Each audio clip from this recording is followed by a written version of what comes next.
남편 유이춘에 대해서 조금 더 이야기를 해야 될 것 같아요. 부부를 다 들여다봐야 되니까요. 이 남편은 아주 뛰어난 제사였으나 또 재주가 없는 사람이기도 했고요. 그러니까 운이 아주 좋은 것 같았는데도 운이 아주 나쁜 사람이기도 하고 그렇습니다. 아니, 교수님 도대체 말을 분명하게 하십시오. 이거면 이거고 저거면 저거지. 도대체 뭡니까?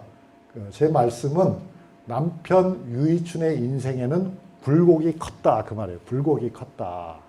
그냥 평범하고 순탄한 인생은 아니었어요. 사실 그 사람은 매우 뭐랄까 그의 성격은 굴곡이 없는 편이었거든요. 그는 사실 어떻게 보면 굉장히 온순한 사람이었어요.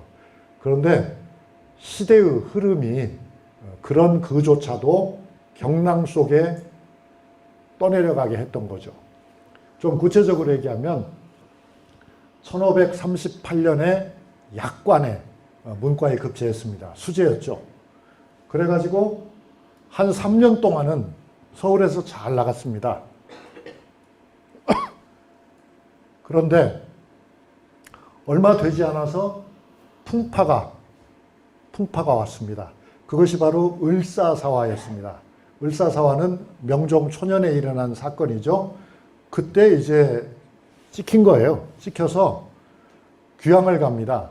어디로 귀향을 가냐면 함경도 종성, 그러니까 우리나라의 맨 끝 북쪽 끝으로 갑니다. 자기가 전혀 인연이 없는 그 먼 곳으로 가서 18년 동안 거기서 갇혀 지냅니다.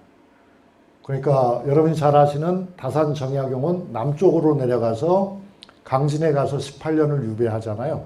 그거는 사실은 별로 나쁜 게 아닙니다. 왜냐하면 서울보다는 강진이 날씨가 따뜻하잖아요. 서울보다는 볼거리도 어찌 보면 많고 온화하니까 지낼만 하잖아요.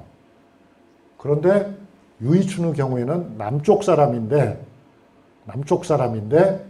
저 북쪽 끝으로 가가지고 18년 동안을 고생을 하게 되니까 사실 살아 돌아올지 기약할 수 없었어요.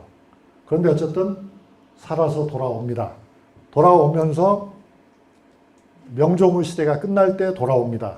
그리고 선조의 등극과 더불어서 선조가 을사사화 때 쫓겨간 사람들을 대거 등용을 하거든요. 그때 이제 유이춘도 재등용이 됩니다. 그런데 18년 동안 종성에 가서, 함경도 종성에 가서 귀향살이를 하면서 이 미암이 공부를 열심히 했던 거예요. 다산 정약용도 강진에 가서 공부를 열심히 했잖아요. 그러니까 미암 유이춘도 종성에 가서 공부를 죽어라고 한 모양이에요. 그래서 이제 경학에 관해서는, 유교 경전에 관해서는 미암 유이춘보다 더 정확하게 잘 아는 사람이 거의 없다 하는 것이 조정의 중론이었어요. 그러니까 어떻게 했습니까, 여러분? 잘 나갔겠죠. 선조 초년에 아주 잘 나간다. 그런데 사실 유이춘은 정치력은 없는 사람이었어요. 말하자면 정치가는 아니었다 이 말이죠.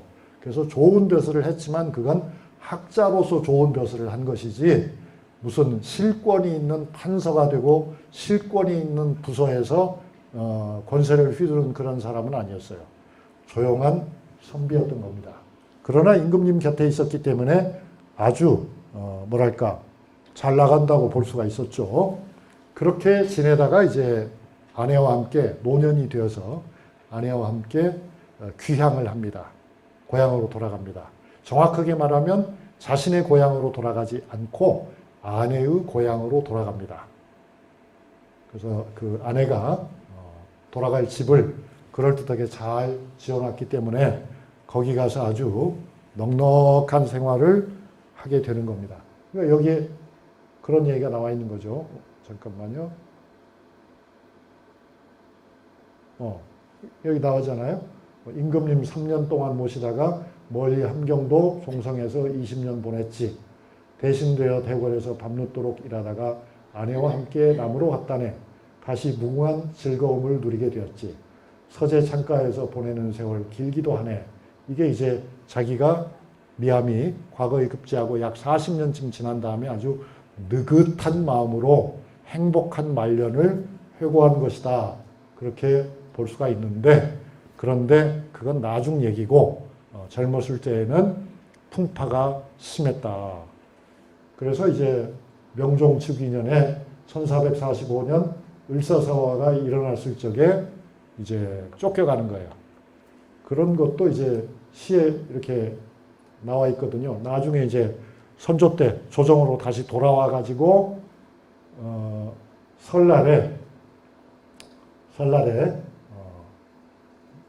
남편과 함께 시를 주고받았는데, 그때 송덕봉이 쓴 글에 보면은 누구나 부러워할 우리들의 노년이라는 표현이 나와요.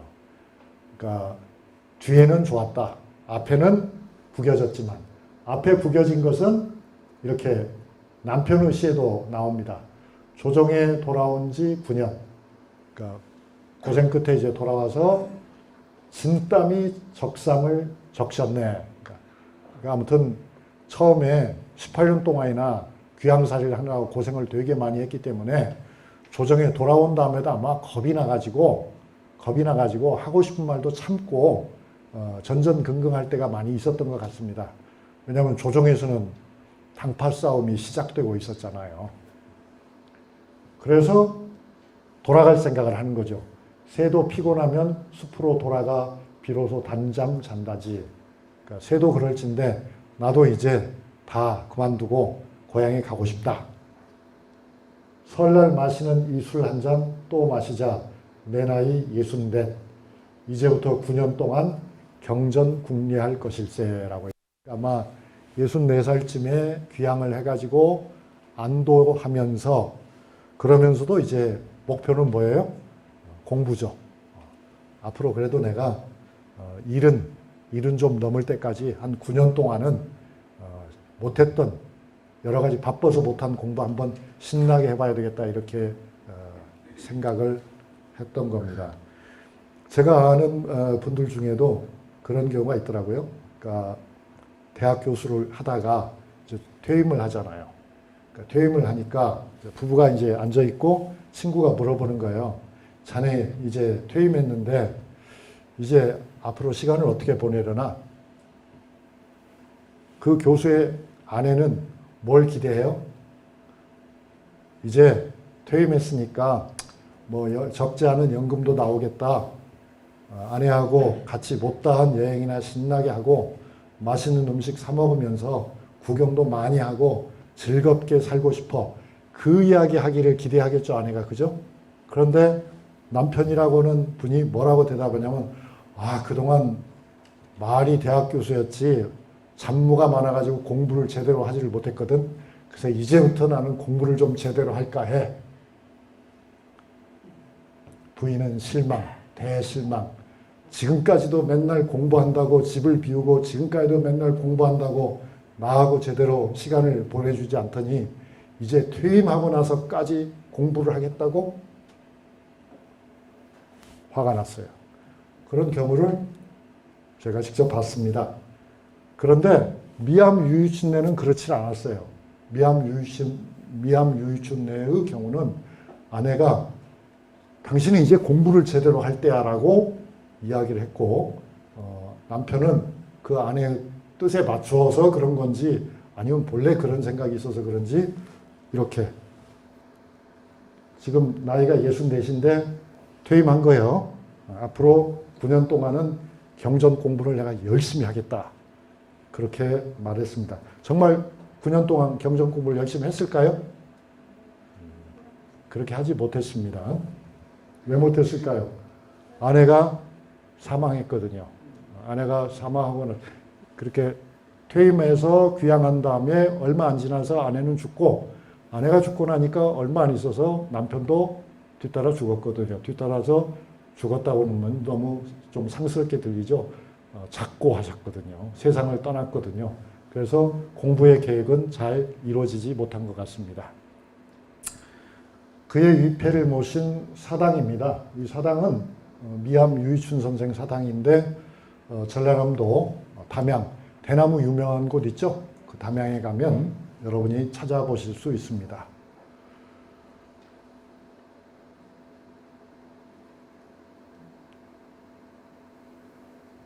이것은 옛날이나 지금이나 같은지 모르겠습니다. 어떤 점에서냐면 그저 늘 공부 타령을 한다는 것이죠. 여러분은 자녀를 어떻게 기르십니까? 또는 손자녀에게 무엇을 기대하십니까? 유이춘이 쓴 시를 보면 이런 표현이 나옵니다. 아내가 음식 마련해 주어 그저 한가롭지. 손자 이름은 유광선이죠. 손자가 가업을 이었군. 기쁘기 그지없네. 손자가 공부를 열심히 잘하고 있다 그 말입니다. 만사는 인연대로 되는 법. 좋을 것도 싫을 것도 없지. 나는 오직 주자의 책을 읽으며 큰 맛보네.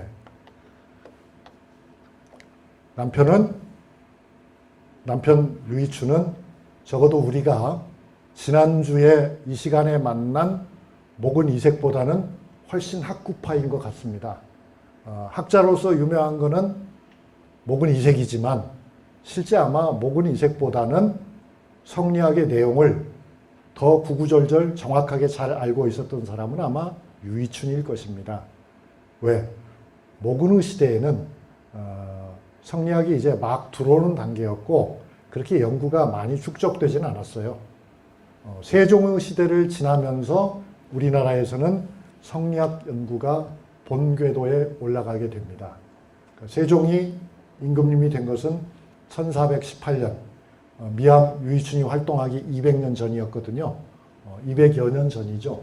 그때 세종이 왕이 되어가지고 확인한 사실들이 몇 가지 있는데 그 중에 아주 중요한 사실이 뭐냐면 뭘 제대로 아는 선비가 거의 없다는 점이었습니다. 사실 우리 할아버지들 누구나가 다 사서삼경을 공부하고 있었지만 세종이 확인한 바로는 사서삼경을 똑바로 이해하는 사람이 없다는 거였어요. 그래서 이제 세종은 여러분이 아시는 것처럼 집현제를 만들어서 전문가들을 키우기 시작해요. 그렇게 전문가들을 키워오는 그런 덕분에 15세기를 지나고 16세기가 되었을 때에는 훌륭한 학자들이 많아지는 거죠. 특히 16세기가 되면은 여러분이 늘 자랑스럽게 생각하시는 퇴계 이황을 비롯해서 정말 성리학에 정통한 학자들이 많아집니다. 유이춘도 그 중에 하나입니다. 유이춘의 미암 일기를 읽어보면 퇴계가 자기 집에 놀러 왔다는 얘기도 나옵니다. 같은 시대의 인물이니까요. 그런데 우리는 학자로서 퇴계 이름은 들어봤어도 아마 미암 이름은 여러분 들어본 적이 없을 것 같아요. 그건 왜냐하면 그 시대에 정말 훌륭한 학자들이 너무 많았기 때문에 미암 정도라고 해서 미안합니다만 미암 정도는 보통 사람들이 알지 못하죠. 저 같은 전문가는 당연히 알지만 보통 사람들은 모릅니다. 왜냐하면 훌륭한 학자들이 너무 많으니까요. 그런데 미암 정도 학자도 이렇게 말하잖아요. 나는 오직 주자의 책을 읽으며 큰 기쁨을 맛보네.